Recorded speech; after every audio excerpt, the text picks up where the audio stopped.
It's my hypothesis that there is a breeding program going on between the fallen angelic host of heaven and the women of earth. I'm going to be talking about something that is so controversial that a lot of you are going to think I'm a heretic, a blasphemer. Many of the things that we study today, the real challenge is to get rid of the traditions behind it and understand what the text really says.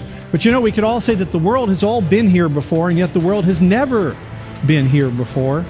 China sees their responsibility not just within their borders, but covering the globe. I honestly believe that after you hear the information in this talk, you truly will be smarter than the vast majority of PhD scientists on this planet.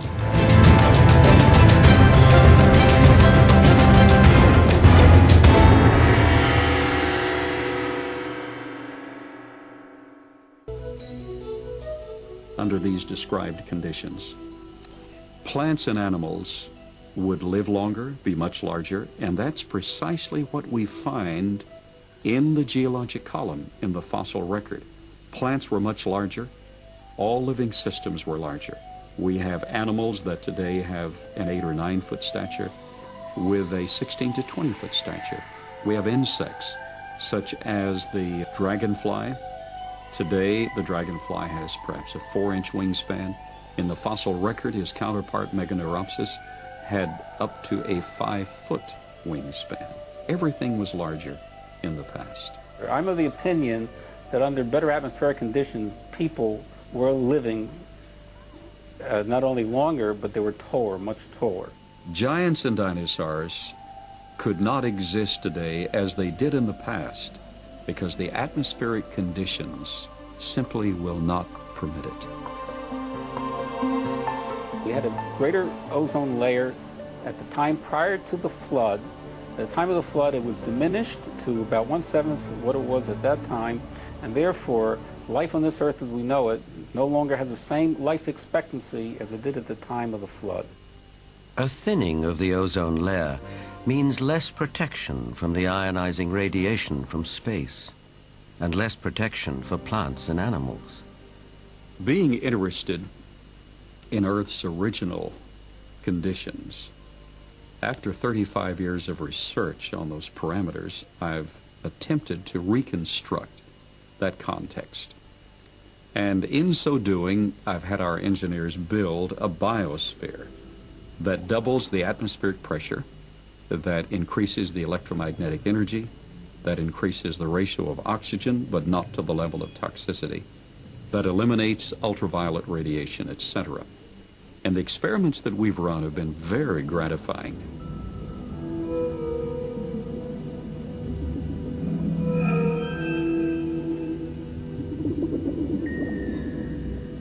In our controlled scientific experiment, we have measured the effects of a pulsed electromagnetic field on biological systems.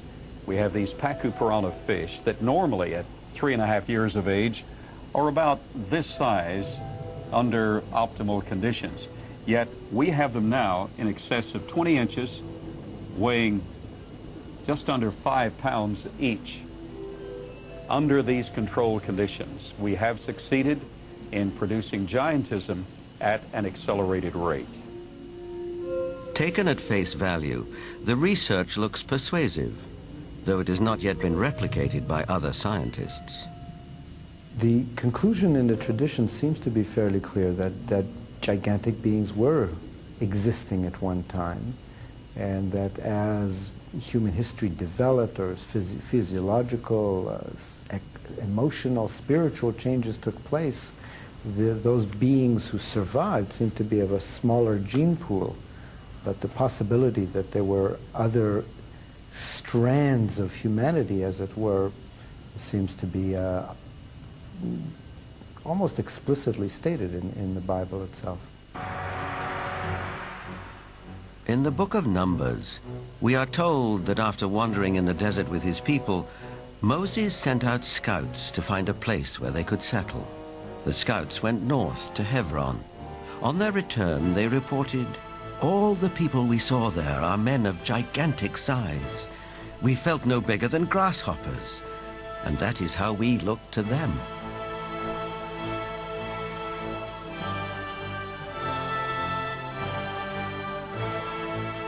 The tribes continued northeast to Mount Seir, known today as Petra in Jordan. But that too, as mentioned in the Bible, had been settled by giants. Wherever they looked, it seemed they found the remnants of giants. Could it be that hidden within this simple description, the answers to the skeptics' most difficult questions may be found? Having served as director of one of the United States Defense Department's major research and development laboratories, Dr. Walter Brown comes with an impressive list of credentials and credibility.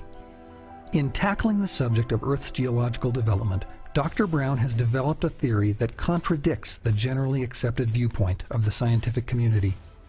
Profound and far-reaching, this respected scientist's hydroplate theory not only offers a completely new approach to the geological sciences, it succeeds where the prevailing theory often fails. It simply and logically explains some of the Earth's most profound mysteries.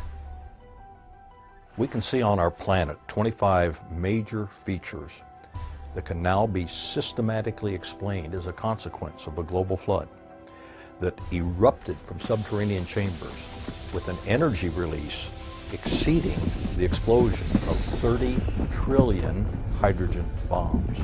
This theory shows us just how rapidly major mountains form.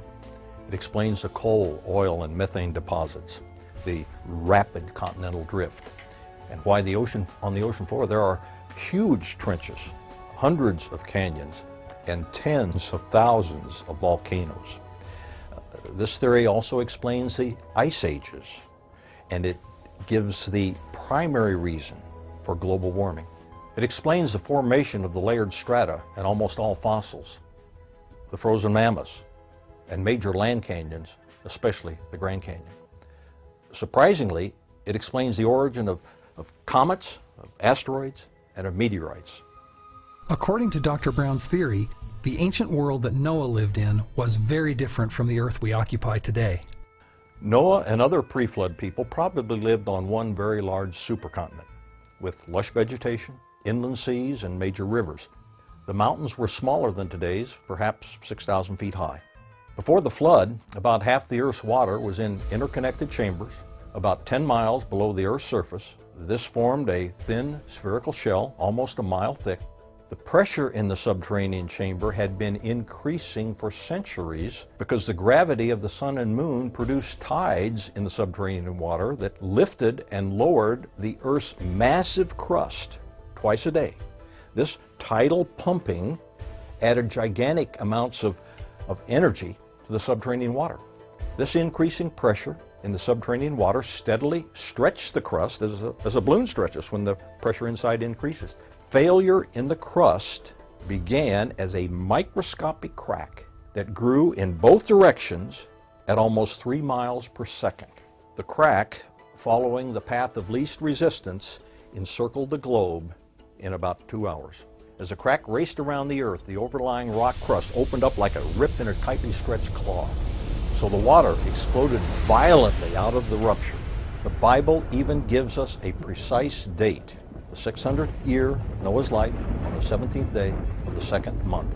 On that day, all the fountains of the great deep burst open. Then it says, and the rain fell. The fountains of water jetted supersonically into and above the atmosphere. The spray from these enormous fountains produced torrential rain such as the Earth has never experienced before or after. The supersonic fountains eroded the crumbling rock on both sides of the widening crack.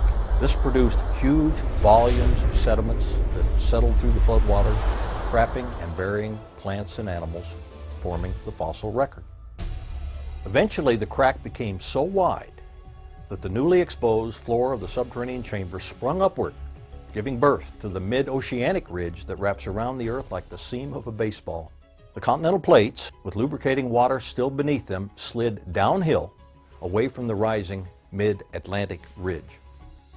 After the massive, slowly accelerating continental plates reached speeds of approximately 40 to 50 miles per hour, they ran into resistances, and like a runaway crashing train, they compressed, crushed, buckled, and thickened, rising out of the floodwaters. This is why the major mountains are generally parallel to the oceanic ridges from which they slid. today's major mountains were all pushed up in hours. The hydroplates, in sliding away from the mid-Atlantic ridge, opened up very deep ocean basins into which the floodwaters retreated. This theory of a massive worldwide catastrophe in antiquity appears to support the biblical story of the deluge in every detail. But what other evidence exists to support this amazing theory? In 1970, I predicted that large pools of salt water would be found beneath major mountains.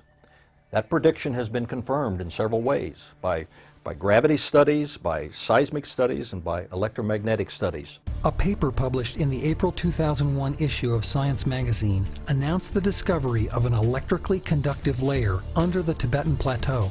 The article suggested that such high conductivity at depths of approximately 10 miles could be achieved by a layer of aqueous fluids, some 1.6 kilometers thick and containing 10% brine. In other words, salt water. Just how big these subterranean layers of water will turn out to be, no one really knows. But the article points out that the conductivity is evident across the entire Tibetan Plateau. Recently, even more evidence to support Dr. Brown's theory became available. On March 22, 1998, a group of boys playing basketball in Monahans, Texas, narrowly missed being struck by a 3-pound meteorite that crashed to the ground 40 feet from where they were playing. The police were notified, and 48 hours later, NASA scientists cracked the meteorite open in a clean room laboratory. What they discovered inside stunned them all. The meteorites contained salt crystals and liquid water. The NASA scientists who investigated this meteorite believe it came from an asteroid. That's unlikely, because asteroids in the vacuum of space cannot sustain liquid water, which is required to form salt crystals. It's also too cold, and there's too little gravity. Earth is the only body in the solar system that can sustain liquid water on its surface. This demonstrates the enormous power of the subterranean supercritical water, the fountains of the great deep, that launch water and rock fragments into orbit around the sun. These rock fragments are still returning to the Earth as meteorites. Meteorites contain Earth-like material, including many types of living but dormant bacteria. This means that meteorites and their bacteria didn't originate in the vacuum of space. Meteorites are literally tiny chunks of the Earth itself returning home. Scientists are also scratching their heads over another recent discovery. On the Kola Peninsula in northern Russia, they have created the world's deepest hole, extending to a depth of 7.5 miles. At this depth, what they expected to find was a layer of basalt, Earth's most common type of volcanic rock. What they actually discovered was something entirely different. The hole didn't reach the basalt underlying the granite continents, but to everyone's surprise, they did reach hot, salty water flowing through crushed granite. Geologists are mystified, but the hydroplate theory provides a simple explanation. Did the springs of the great deep burst forth and flood the entire Earth, just as the Bible says? Dr. Brown's hydroplate theory offers us a plausible scientific explanation for how this may have happened. But is there something more important to this theory? Could it be yet another example of the supernatural engineering observed throughout the Bible? If we now know where the water of the Great Flood came from, the same water that was instrumental in forming the fossil record, then when the Great Flood receded, where did all the water go? The answer to that question not only bolsters the scientific theory that a worldwide flood actually took place, it also provides an alternative explanation for the formation of one of the world's greatest natural wonders. This is the question that stops most scientific investigators dead in their tracks. Yet the hydroplate theory makes the answer obvious. As the hydroplates crashed, they thickened and rose out of the water, forcing the floodwaters over the continents to recede. Simultaneously, upward surging subterranean water was choked off.